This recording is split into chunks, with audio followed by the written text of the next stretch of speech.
ધોરણ 11 કોમર્સ પ્રકરણ નંબર 3 માંગ.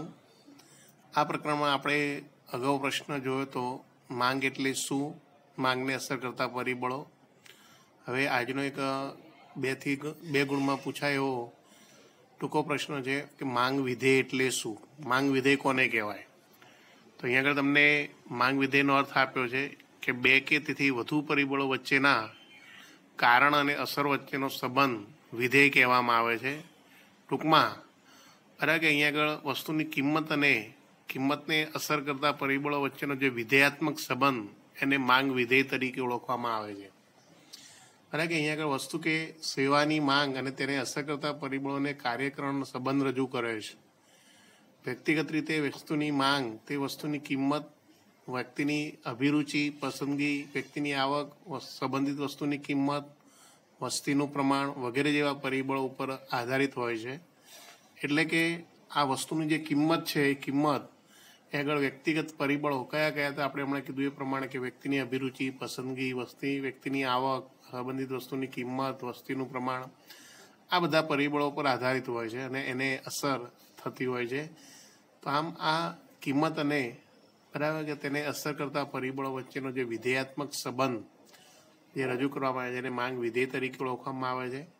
અહીંયા આગળ વ્યક્તિગત માંગનું ગાણિતિક વિધેય નીચે મુજબ રજૂ કરી શકાતું હોય છે. તો અહીંયા તમને એક સૂત્ર આપ્યું છે, એ સૂત્ર પરીક્ષામાં લખવું પડે કે ભાઈ ડીએક્સ એટલે કે ડિમાન્ડ, એક્સ વસ્તુની માંગ બરાબર function of PX, PY, PE, capital T Y you.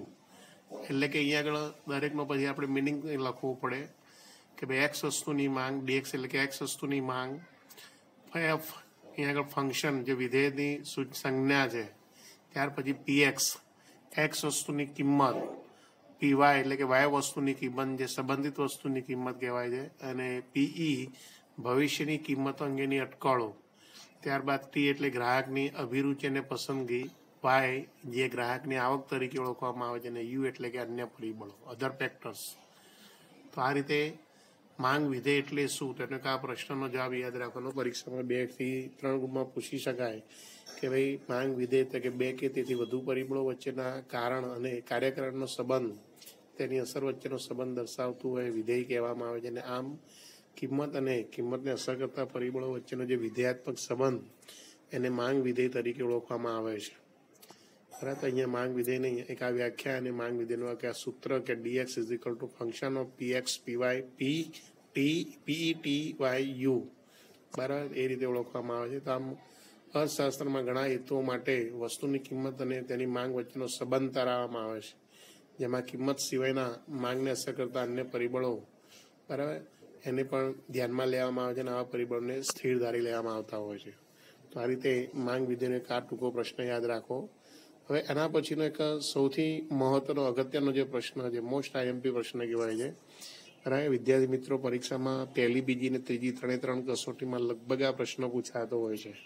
માંગનો નિયમ પરીક્ષામાં પ્રશ્ન આ રીતે પૂછવામાં આવે કે ભાઈ માંગનો નિયમ, અનુસૂચિ અને આકૃતિ દોરી સમજાવો. બરાબર, તો અહીંયા માંગનો નિયમ અનુસૂચિ એટલે કે તમારે કોષ્ટક અને આકૃતિ, એ કોષ્ટકના આધારે આકૃતિ દોરી આખો આ નિયમ સમજાવવાનો હોય છે. તો અહીંયા આગળ માંગનો નિયમ પરીક્ષામાં જો 5 ગુણનો પૂછાય તો માંગના નિયમમાં તમારે અહીંયા આગળ આ દર્શાવવામાં આવતી જે ધારણાઓ છે એ ધારણાઓ પણ અહીંયા દર્શાવવામાં આવતી હોય છે, એ લખવી પડતી હોય છે. તો સૌથી પહેલાં આપણે માંગનો નિયમ શું છે એના વિશે આપણે ચર્ચા કરીશું. કે પ્રોફેસર માર્શલે માંગનો નિયમ રજૂ કર્યો છે. તો ફરી એકવાર યાદ રાખજો કે ભાઈ ધ પ્રિન્સિપલ્સ ઓફ ઇકોનોમિક્સ નામના પુસ્તકમાં આલ્ફ્રેડ માર્શલે વસ્તુની કિંમત અને માંગ વચ્ચેનો સંબંધ દર્શાવતો નિયમ રજૂ કર્યો છે, જેને માંગના નિયમ તરીકે ઓળખવામાં આવે છે. અહીંયા આગળ વસ્તુની કિંમતમાં થતો ફેરફાર એ કારણ અને વસ્તુની માંગમાં થતો ફેરફાર એની અસર છે.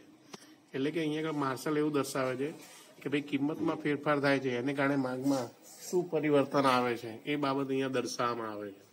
તો આ નિયમ પ્રોફેસર આલ્ફ્રેડ માર્શલે રજૂ કર્યો છે. તો આપણે સૌથી પહેલાં નિયમ લખવો પડે. નિયમ શું છે? તો નિયમ આપણે અહીંયા લખવાનો કે ભાઈ માંગનો નિયમ એટલે નિયમ કરીને તમારે નિયમ લખવો પડે. નિયમ એ છે કે જો અન્ય પરિબળો યથાવત રહે તો વસ્તુની કિંમત ઘટતા વસ્તુની માંગનું વિસ્તરણ થાય છે, જ્યારે વસ્તુની કિંમત વધતા વસ્તુની માંગનું સંકોચન થાય છે.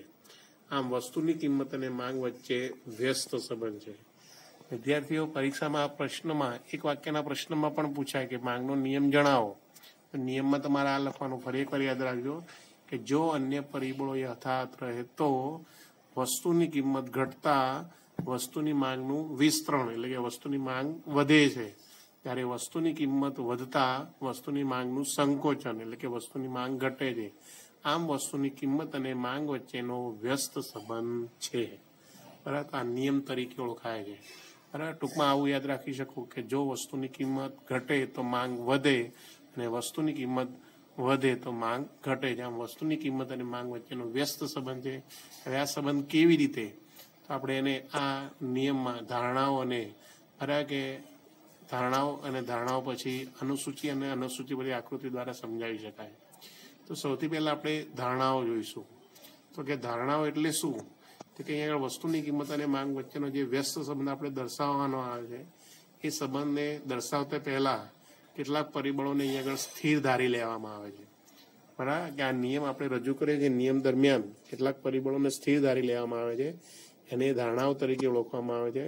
તો અહીંયા આગળ 5 ધારણાઓ રજૂ કરવામાં આવે છે. બરાબર, કઈ 5 ધારણાઓ છે, તો કે સૌથી પહેલા એક કે ભાઈ ગ્રાહકોની અભિરુચિ અને પસંદગી સ્થિર રહે છે.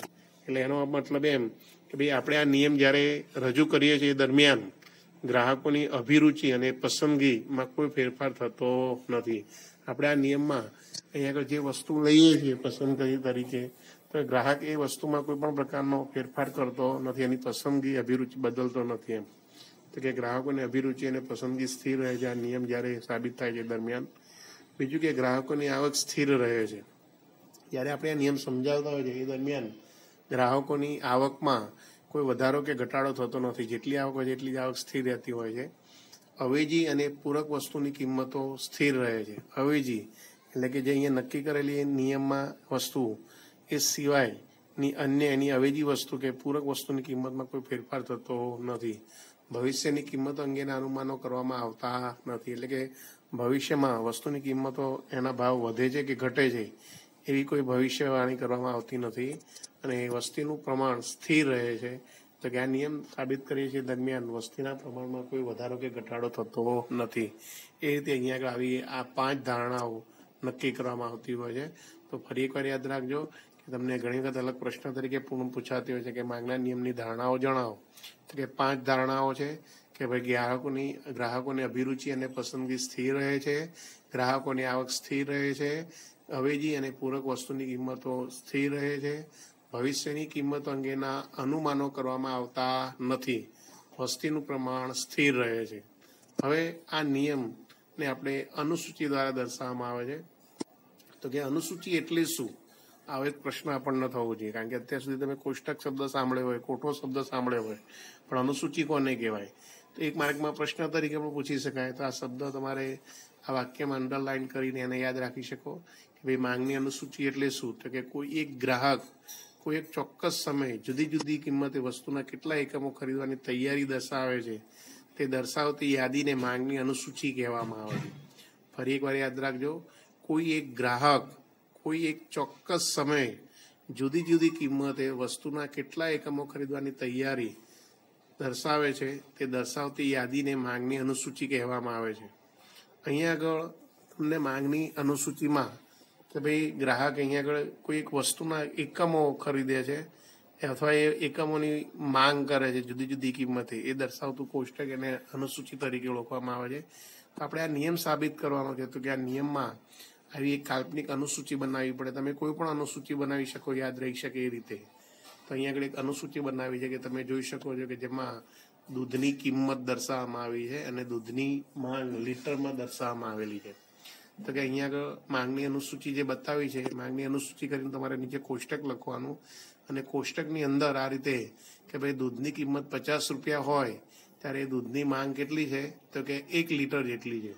તો દૂધની કિંમત વધીને 40 રૂપિયા થાય તો માંગ વધીને કેટલી થાય છે, દૂધની કિંમત ઘટીને 40 રૂપિયા થાય છે તો માંગ કેટલી થાય છે, 2 લીટર જેટલી થાય છે. હજુ પણ કિંમત ઘટીને 30 રૂપિયા થાય છે તો દૂધની માંગ વધીને 3 લીટર જેટલી થાય છે. આમ ક્રમશઃ કિંમત ઘટીને 10 રૂપિયા થાય છે ત્યારે દૂધની માંગ વધીને 5 લીટર જેટલી થાય છે. તો આ બાબતને આ અનુસૂચિ છે એ અનુસૂચિને આધારે બાજુમાં આકૃતિ દર્શાવી છે એ રીતે આકૃતિ દોરવી પડે અને આકૃતિ પણ આપણે આ રીતે નોટમાં બરાબર દર્શાવવી પડશે તમારે. અહીંયા આગળ ગ્રાફિક આકૃતિ છે એટલે તમે નોટમાં બરાબર કે પેન્સિલ વડે સારી રીતે આકૃતિ દોરવાની. આકૃતિમાં તમારે અહીંયા આગળ OX ધરી અને ઊભી ધરી OY ધરી આ રીતે દર્શાવવાની. OX ધરી પર દૂધની માંગ લીટરમાં દર્શાવવાની છે અને OY ધરી પર દૂધની કિંમત રૂપિયામાં દર્શાવવાની છે.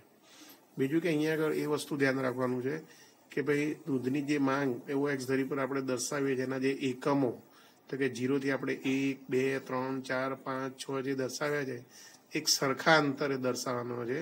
બરાબર કે સ્કેલ માપમાં તમે સેન્ટીમીટરનું જે માપ લેતા હોય માપના આધારે 1, 2, 3, 4, 5 એ સરખા અંતરે એ જ રીતે એટલા જ માપ પ્રમાણે OY ધરી પર પણ દૂધની કિંમત બરાબર કે 0 થી ઉપર Y બરાબર કે O થી Y સુધી એકમ તો કે 10, 20, 30, 40, 50 એ રીતે સરખા અંતરે દર્શાવવાની છે.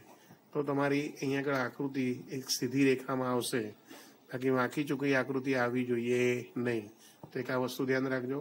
તો હવે આપણે અનુસૂચિમાં જોઈએ અને એ પ્રમાણે આકૃતિમાં પહેલાં શું છે કે તમારે આકૃતિમાં OX અને OY ધરી દર્શાવી અને આકૃતિમાં જે અનુસૂચિ છે અનુસૂચિ પ્રમાણે કે ભાઈ દાખલા તરીકે વસ્તુની દૂધની કિંમત કેટલી છે 50 રૂપિયા તો OY ધરી ઉપર જોવાનું કે દૂધની કિંમત 50 રૂપિયા ક્યાં છે તો 50 રૂપિયાની સામે અને લીટર માંગ કેટલી થાય છે કે 1 લીટર ત્યાં આગળ તમારે એક વિકલ્પ એ તરીકે પસંદ કરવાનો. જો અહીંયા દૂધ ચોપડીમાં દર્શાવ્યું છે આકૃતિમાં દર્શાવ્યું છે બરાબર. ત્યાર પછી 40 રૂપિયા કિંમત થાય તો 40 રૂપિયા કિંમત એની સામે બરાબર કે ભાઈ 2 લીટર જેટલી માંગ થાય છે તો ત્યાં આગળ B બિંદુ દર્શાવવાનું. ત્યાર પછી 30 રૂપિયા કિંમત થાય છે તેની માંગ કેટલી થાય છે 3 એકમ જેટલી થાય છે જે આકૃતિમાં C બિંદુ દર્શાવે છે. 20 રૂપિયા કિંમત થાય છે ત્યારે માંગ કેટલી થાય છે તો કે 4 લીટર જેટલી થાય છે જે આકૃતિમાં D બિંદુ દર્શાવે છે. 10 રૂપિયા કિંમત થાય ત્યારે માંગ કેટલી થાય છે તો કે 5 લીટર જેટલી થાય છે જે આકૃતિમાં બરાબર E બિંદુ દર્શાવે છે. તો આમ A, B, C, D, E આ 5 એ વૈકલ્પિક બિંદુ કહેવાય છે. એમને જોડતા જે રેખા મળે છે એને DD માંગ રેખા તરીકે ઓળખવામાં આવે છે. તો આ રીતે તમારે આકૃતિ આખી દોરવી પડે. હવે આપણે તમને અનુસૂચિ અને આકૃતિ કેવી રીતે દોરવી એની સમજ આપી. હવે એના પછી આપણે આ આકૃતિના આધારે એની આપણે સમજૂતી લખવી પડે. આકૃતિની સમજૂતી બરાબર એટલે કે આપણે માંગનો નિયમ હવે સમજાવવાનો કેવી રીતે. તો હવે આકૃતિનું આપણે વર્ણન કરીને માંગનો નિયમ સમજાવીશું આ રીતે કે ઉપરોક્ત આકૃતિમાં OX ધરી પર દૂધની માંગ લીટરમાં અને OY ધરી પર દૂધની કિંમત રૂપિયામાં દર્શાવેલી છે. અનુસૂચિમાં દર્શાવ્યા પ્રમાણે આપણે અહીંયા આગળ અનુસૂચિ દર્શાવી છે એના આધારે આકૃતિ દોરી છે એટલે એનો ઉલ્લેખ કરવો પડે. તો કે અનુસૂચિમાં દર્શાવ્યા પ્રમાણે આકૃતિમાં બરાબર કે દૂધની જુદી જુદી કિંમતે જુદી જુદી માંગ દર્શાવતા વૈકલ્પિક બિંદુઓ A, B, C, D, E આપણને પ્રાપ્ત થાય છે. આ પ્રત્યેક બિંદુ જુદી જુદી કિંમતે દૂધની જુદી જુદી લીટર માંગ દર્શાવે છે જે આપણે આકૃતિમાં દોરીને એક દોરતા આપણને આ રીતે DD માંગ રેખા પ્રાપ્ત થાય છે. તો અહીંયા લખ્યું છે કે ભાઈ આ વૈકલ્પિક બિંદુઓ A, B, C, D, E ને જોડતા આ બિંદુને જોડતા પ્રાપ્ત થતી રેખા એને DD માંગ રેખા તરીકે ઓળખવામાં આવે છે. હવે આ આકૃતિમાં શું જોઈ શકાય છે તે સમજાવવાનું આપણે કે ભાઈ આકૃતિમાં એ બિંદુ શું દર્શાવે છે. જો આ એ બિંદુ તો કે અહીંયા આગળ દૂધની કિંમત 50 રૂપિયા હોય ત્યારે દૂધની માંગ કેટલી તો કે 1 લીટર જેટલી થાય છે જે આકૃતિમાં એ બિંદુ દર્શાવે છે બરાબર. એ જ રીતે જો દૂધની કિંમત ઘટીને 40 રૂપિયા થાય છે તો દૂધની માંગ વધીને 2 લીટર જેટલી થાય છે જે આકૃતિમાં B બિંદુ દર્શાવે છે બરાબર.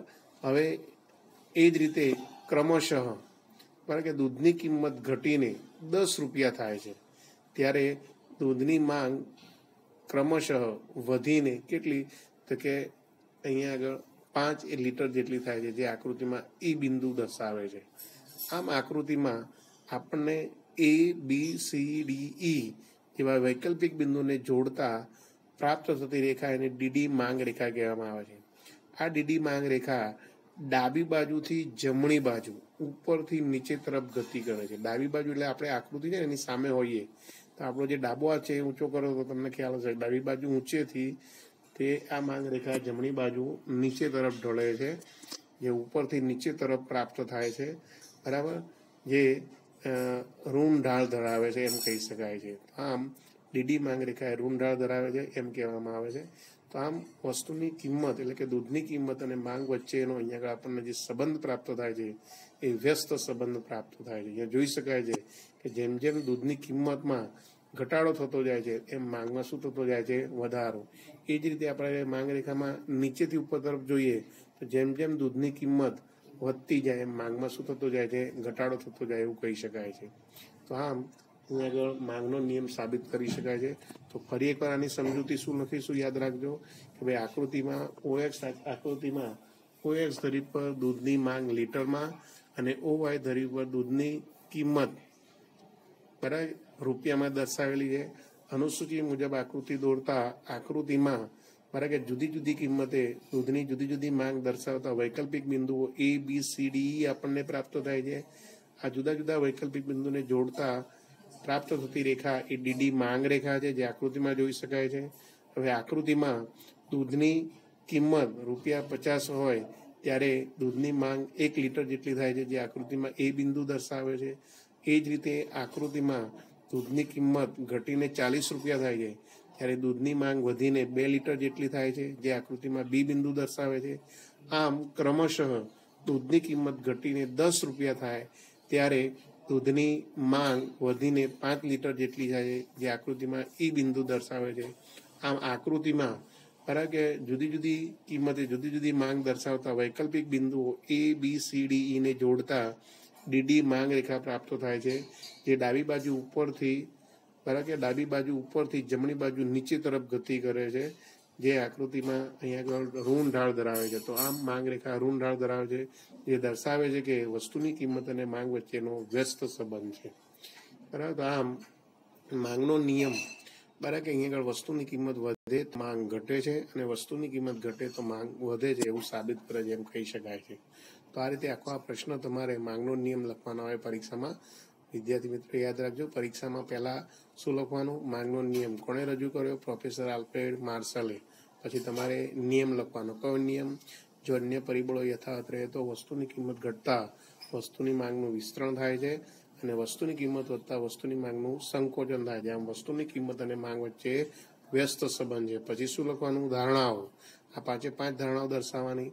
ધારણાઓ પછી માંગની અનુસૂચિ એટલે કે કોષ્ટક દર્શાવવાનું અને કોષ્ટક દર્શાવ્યા પછી આકૃતિ દોરવાની. કોષ્ટકના આધારે આકૃતિ પેન્સિલથી દોરવાની. આકૃતિ દોર્યા પછી અહીંયા આગળ એની સમજૂતી લખવાની અને સમજૂતી લખો ત્યારે તમને એના 5 ગુણ પૂરા મળતા હોય છે. તો આ રીતે અહીંયા આગળ આ પ્રશ્ન આપણે પૂર્ણ કરીએ છીએ. માંગનો નિયમ એટલે બરાબર એ સમજાવ્યો હોય. હવે એના પરથી એક નવો પ્રશ્ન છે, અલગ પ્રશ્ન તરીકે પૂછાય છે. આવક અસર અને અવેજી અસરનો ખ્યાલ છે. આવક અસર અને અવેજી અસર કોને કહેવામાં આવે છે? તો સામાન્ય રીતે અહીંયા આગળ જે માંગનો નિયમ છે બરાબર એ વ્યસ્ત સંબંધ છે 2 કારણોથી થતો છે. કયા 2 કારણોથી? તો કે આવક અસર ને અવેજી અસર છે. એટલે આવક અસર કોને કહેવાય ને અવેજી અસર કોને કહેવાય? આ 2 પ્રશ્ન અલગ અલગ 2 ગુણમાં પૂછી શકાય કે આવક અસર એટલે શું તે ઉદાહરણ આપી સમજાવો. અવેજી અસર એટલે શું ઉદાહરણ આપી સમજાવો, એ રીતે પણ પૂછી શકાય. બંને તફાવત સ્વરૂપે પણ પૂછાય છે કે ભાઈ આવક અસર અને અવેજી અસર વચ્ચેનો તફાવત સમજાય એવો પ્રશ્ન પૂછી શકાય છે. તમે સ્વાધ્યાયમાં પ્રશ્નો જોઈ શકશો તમે, પરંતુ સમજો અહીંયા આગળ. તો સૌથી પહેલા આપણે જોઈશું આવક અસર એટલે શું. આવક અસર કોને કહેવાય? તો કે ગ્રાહકની નાણાકીય આવક સ્થિર રહે અને જો વસ્તુની કિંમતમાં ઘટાડો થાય તો ગ્રાહકની ખરીદ શક્તિમાં વધારો થવા પામે છે, જેથી ગ્રાહકની વાસ્તવિક આવક વધે છે, બરાબર કે જેને આવક અસર તરીકે ઓળખવામાં આવે છે. હવે વિદ્યાર્થી મિત્રો અહીંયા ફરી એકવાર યાદ રાખો, આવક અસર એટલે શું? તો કે ગ્રાહકની આવક સ્થિર રહે છે. યાદ રાખો કે ભાઈ ગ્રાહકની આવકમાં કોઈ વધારો થતો નથી. જ્યારે બજારમાં કોઈ વસ્તુ ખરીદવા જાય છે ત્યારે એ વસ્તુની કિંમત જે પહેલા હોય એના કરતાં એ કિંમતમાં શું થાય છે? ઘટાડો થાય છે. કિંમત ઘટે છે એને કારણે એની વાસ્તવિક આવકમાં વધારો થાય છે, ખરીદ શક્તિમાં વધારો થાય છે. એટલે પહેલા કરતાં એ વધારે વસ્તુ ખરીદી શકે છે, વધારે માંગ કરી શકે છે, જેને આવક અસર તરીકે ઓળખવામાં આવે છે. બરાબર. તો ફરી એકવાર યાદ રાખજો કે આવક અસર એટલે શું? તો કે ગ્રાહકની નાણાકીય આવક સ્થિર હોય, જો વસ્તુની કિંમતમાં ઘટાડો થાય તો ગ્રાહકની ખરીદ શક્તિમાં વધારો થાય છે, તેથી ગ્રાહકની વાસ્તવિક આવક વધે છે, વધુ પ્રમાણ વસ્તુની માંગ કરે છે, જેને આવક અસર તરીકે ઓળખવામાં આવે છે. તો અહીંયા એક ઉદાહરણ આપ્યું છે તમને, એ ઉદાહરણ દ્વારા સમજીએ તો તમને જલ્દી ખ્યાલ આવે. હવે દાખલા તરીકે ગ્રાહક દૂધની ખરીદી માટે ₹50 ખરીદવા માટે તૈયાર છે. બરાબર કે તમને તમારા મમ્મીએ દૂધ ખરીદવા માટે બજારમાં મોકલ્યા તો તમે ₹50 તમને આપે છે, અને એ રીતે ₹50 લીટર દૂધ લેવા માટે તમે જાઓ છો. જો દૂધની પ્રતિ લીટર કિંમત 50 હોય તો ગ્રાહક માત્ર 1 લીટર દૂધ ખરીદી શકે. પરંતુ જો દૂધની પ્રતિ લીટર કિંમત ઘટીને ₹10 થઈ જાય, બરાબર, ₹50 દૂધની કિંમત હતી, ઘટીને ₹10 થઈ જાય, તો તમને અહીંયા આગળ ₹40 આવક તમારી વધે છે. એટલે જો તમે પહેલા ₹50 માત્ર 1 લીટર દૂધ ખરીદતા હતા, હવે અહીંયા આગળ દૂધની કિંમત ₹10 થતી હોવાને કારણે તમે 5 લીટર દૂધ પ્રાપ્ત કરી શકો છો. તો અહીંયા આગળ તમને જે આ 5 લીટર એટલે કે 4 લીટર વધુ દૂધ ખરીદી શકો, એ તમને આવકમાં વધારો થવાને કારણે ફાયદો થયો એમ કહેવાય છે, જેને આવક અસર તરીકે ઓળખવામાં આવે છે. બરાબર, તો અહીંયા તમને એ સમજાવ્યું કે કિંમત ઘટતા ગ્રાહકની ખરીદ શક્તિમાં વધારો થવા પામે છે, જેથી માંગ વધે છે, તેને આવક અસર કહે છે. આ વાક્ય અંડરલાઈન કરજો અને યાદ રાખજો. કિંમત ઘટતા ગ્રાહકની ખરીદ શક્તિમાં વધારો થવા પામે છે, જેથી માંગ વધે છે, તેને આવક અસર કહે છે. માત્ર સાવ હલકા પ્રકારની વસ્તુની બાબતમાં આવક અસર નકારાત્મક હોય છે. દાખલા તરીકે હલકું અનાજ, તેની કિંમત ઘટવા છતાં તેની માંગમાં ઘટાડો થાય છે. એટલે કે એની માંગ વધતી હોતી નથી, કારણ કે એવી વસ્તુની ગ્રાહકને જરૂર હોતી નથી. એટલે એની કિંમત ઘટે તો પણ વધે તો પણ કોઈ ફેર પડતો હોતો નથી. તો આ રીતે આવક અસરને ખ્યાલ આ રીતે સમજાવી શકું. હવે એના પછીનો ખ્યાલ છે અવેજી અસર. અવેજી અસર એટલે શું? તો અવેજી અસરના ખ્યાલમાં કોઈ એક મૂળ વસ્તુની કિંમતમાં ઘટાડો થાય છે ત્યારે તેની એક સમાન એવી અવેજી એટલે કે એની સમાન અવેજી વસ્તુની સરખામણીમાં સસ્તી બને છે. તેથી ગ્રાહક અવેજી વસ્તુની માંગ ઘટાડીને મૂળ વસ્તુની માંગ વધારે છે, તેને અવેજી અસર કહે છે.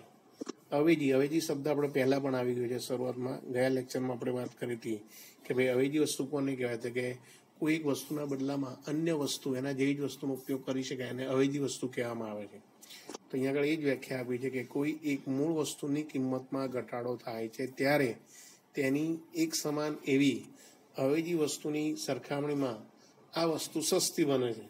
તેથી ગ્રાહક અવેજી વસ્તુની માંગ ઘટાડીને મૂળ વસ્તુની માંગ વધારે છે, તેને અવેજી અસર કહે છે. દાખલા તરીકે અહીંયા ઉદાહરણ આપ્યું છે કે ભાઈ સાદી ફોર્મલ પેન્ટ અને જીન્સ પેન્ટ.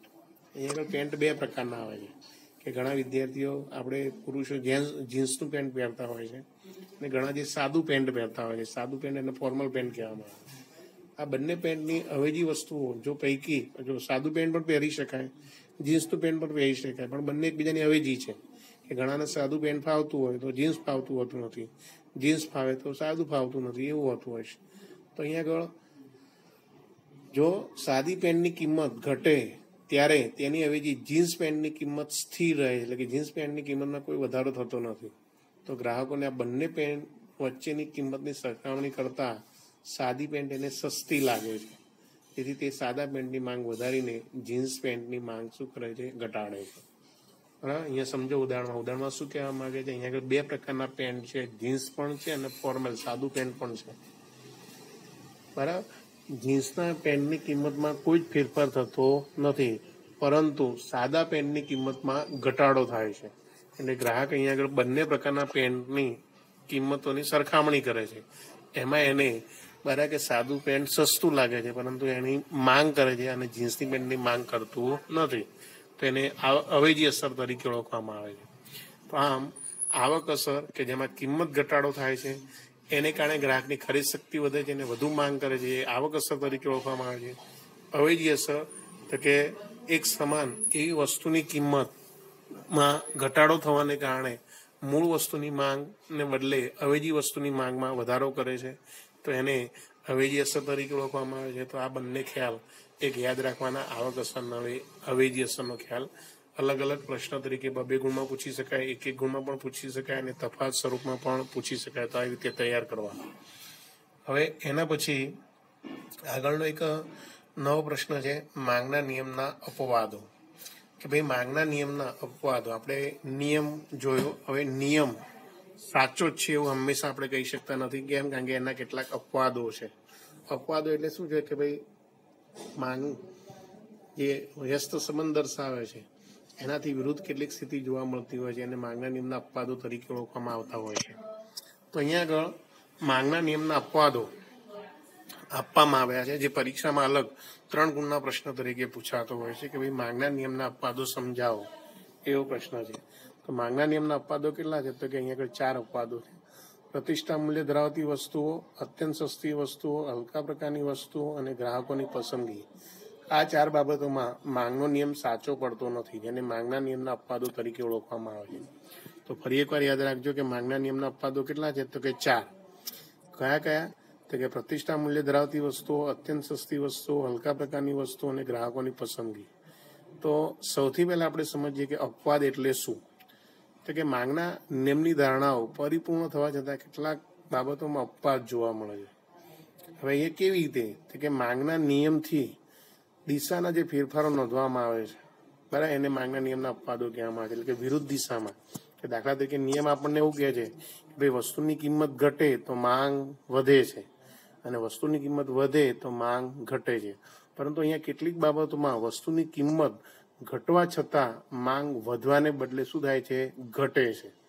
અથવા વસ્તુની કિંમત વધવા છતાં માંગ ઘટવાને બદલે વધે છે, જેને અપવાદ તરીકે ઓળખવામાં આવે છે. તો કઈ બાબતોમાં? તો કે અહીંયા આગળ માંગના નિયમના અપવાદો નીચેની બાબતમાં એમાં સૌથી પહેલા આપણે જોઈશું પ્રતિષ્ઠા મૂલ્ય ધરાવતી વસ્તુ.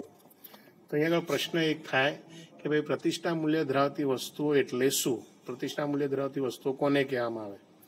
તો કે જે વસ્તુઓ માનવીની, બરાબર, સામાજિક પ્રતિષ્ઠામાં વધારો કરતી હોય, કે દાખલા તરીકે સોના, ચાંદી, ઘરેણાં, મોંઘી કાર, મોંઘો મોબાઈલ વગેરે વસ્તુઓ કે જે માનવીને પોતાની આબરૂ પ્રતિષ્ઠામાં વધારો કરે છે, આવી વસ્તુઓને પ્રતિષ્ઠા મૂલ્ય ધરાવતી વસ્તુઓ તરીકે ઓળખવામાં આવે છે.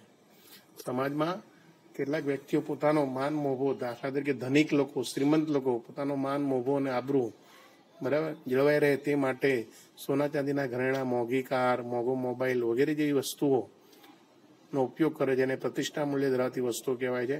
હવે આવી વસ્તુની બાબતમાં માંગનો નિયમ સાચો પડતો નથી. કેવી રીતે? તો કે આ પ્રકારની વસ્તુઓ વ્યક્તિની પ્રતિષ્ઠામાં વધારો કરે છે. ખાસ કરીને અહીંયા આગળ ધનિક વર્ગના લોકો વસ્તુની કિંમત જેમ ઊંચી તેમ તેવી વસ્તુમાં પ્રતિષ્ઠા મૂલ્ય વધારે છે એવું માનતા હોય છે. બરાબર કે દાખલા તરીકે જો વ્યક્તિ મોંઘો મોબાઈલ વાપરતા હોય, દાખલા તરીકે 25,000 ઉપર 30,000, 40,000 કે 50,000નો મોબાઈલ વાપરતા હોય, તો આવા ધનિક લોકો કારણ કે પોતાની પ્રતિષ્ઠા વધારે છે અન્ય લોકો કરતા, કારણ કે અન્ય લોકો પાસે આવો મોંઘો મોબાઈલ હોઈ શકે નહીં, તો એ દ્રષ્ટિએ, બરાબર, એ પોતાની પ્રતિષ્ઠા વધુ ધરાવતા હોય એવું માનતા હોય છે. એટલે એ રીતે પોતે એ વસ્તુ વાપરતા હોવાથી પ્રતિષ્ઠા મૂલ્ય વસ્તુ ધરાવે છે અને માનતા હોય છે. જો આવી વસ્તુની કિંમત ઘટી જાય તો એ લોકો એવું માને છે કે પોતાની પ્રતિષ્ઠામાં શું થયો? ઘટાડો થયો. એટલે એ વસ્તુની માંગમાં શું કરે? ઘટાડો કરે છે. બરાબર. તો ફરી એકવાર યાદ રાખજો કે ભાઈ ધનિક વર્ગના લોકો વસ્તુની કિંમત જેમ ઊંચી તેમ એવી વસ્તુમાં પ્રતિષ્ઠા મૂલ્ય વધારે હોય છે એવું માનતા હોવાથી આવી વસ્તુની કિંમત જેટલી ઊંચી એટલા પ્રમાણમાં તે વસ્તુની માંગ ઘટાડાને બદલે શું કરે છે? વધારે છે. એનાથી વિરુદ્ધ જો વસ્તુની કિંમત ઓછી હોય તો એ લોકો પોતાની પ્રતિષ્ઠા મૂલ્યમાં ઘટાડો થાય છે એવું માને છે. પ્રતિષ્ઠા મૂલ્ય ઓછું હોવાનું માનીને ધનિક લોકો આવી વસ્તુની માંગમાં ઘટાડો કરે છે. આ બાબતે માંગનો નિયમ સાચો પડતો નથી, તેથી અપવાદ કહેવામાં આવે છે. તો પ્રતિષ્ઠા મૂલ્ય ધરાવતી વસ્તુની બાબતમાં કારણ કે આ નિયમ અપવાદ સર્જે છે એમ કહેવાય છે. ત્યાર પછી અત્યંત સસ્તી વસ્તુઓ, કે ભાઈ કેટલીક વસ્તુઓની કિંમતો ખૂબ જ ઓછી હોય છે.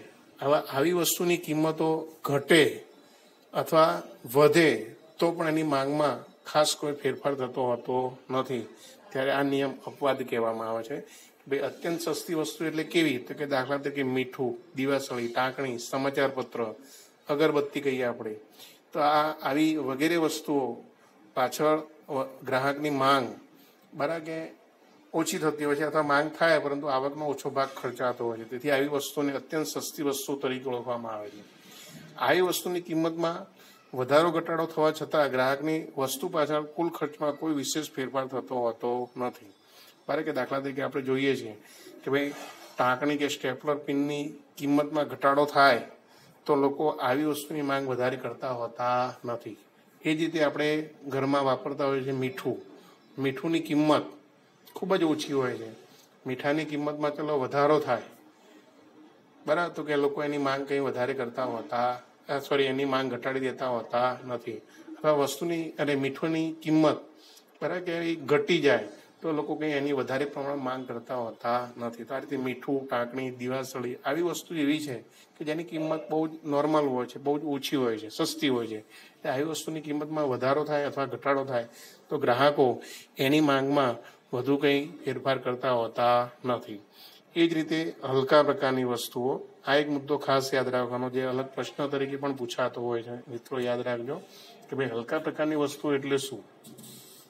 તો કે હલકા પ્રકારની વસ્તુઓ, તો કે અહીંયા આગળ હલકા પ્રકારની વસ્તુ આપણે સમજીએ તો સર રોબર્ટ ગિફને આ ગિફન વસ્તુનો ખ્યાલ રજૂ કર્યો છે. હલકા પ્રકારની વસ્તુને બીજા શબ્દોમાં ગિફન વસ્તુ તરીકે ઓળખવામાં આવે છે. યાદ રાખજો, હલકા પ્રકારની વસ્તુ બીજા કયા નામે ઓળખાય છે તો કે ગિફન વસ્તુ તરીકે ઓળખવામાં આવે છે.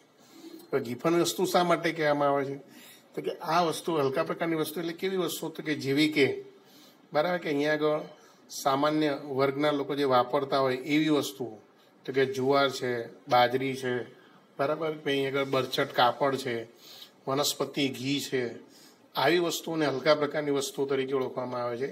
આવી વસ્તુઓ હલકા પ્રકારની એટલે કે ગુણવત્તાની દ્રષ્ટિએ નીચી કક્ષાની હોય છે. આવી વસ્તુઓ સામાન્ય રીતે ગરીબ વર્ગના લોકો વાપરતા હોય છે. એટલે કે આવી વસ્તુઓ હલકા એટલા માટે હલકા પ્રકારની વસ્તુઓ કહેવાય છે. ગરીબ વર્ગના લોકો વાપરે છે, એની ગુણવત્તા નીચી હોય છે. અને આવી વસ્તુઓ તરફ સૌપ્રથમ સર રોબર્ટ ગિફને ધ્યાન દોર્યું હતું. તેથી આવી વસ્તુને ગિફન વસ્તુ તરીકે ઓળખવામાં આવે છે. તો આ હલકા પ્રકારની વસ્તુઓમાં માંગનો નિયમ અપવાદ સર્જે છે. કેવી રીતે તો કે જેમ કે અહીંયા સમજાવવામાં આવે છે કે ભાઈ ઘઉંની સરખામણીમાં જુવાર, શુદ્ધ ઘીની સરખામણીમાં વનસ્પતિ ઘી વગેરે જેવી ઉતરતી કક્ષાની જે વસ્તુને હલકા પ્રકારની વસ્તુઓ કહેવામાં આવે છે. આ પ્રકારની વસ્તુઓ ઉચ્ચ ગુણવત્તાવાળી વસ્તુની સરખામણીમાં સસ્તી હોય છે. જેથી ગરીબ વર્ગ આવી વસ્તુનો વપરાશ વધુ કરે છે.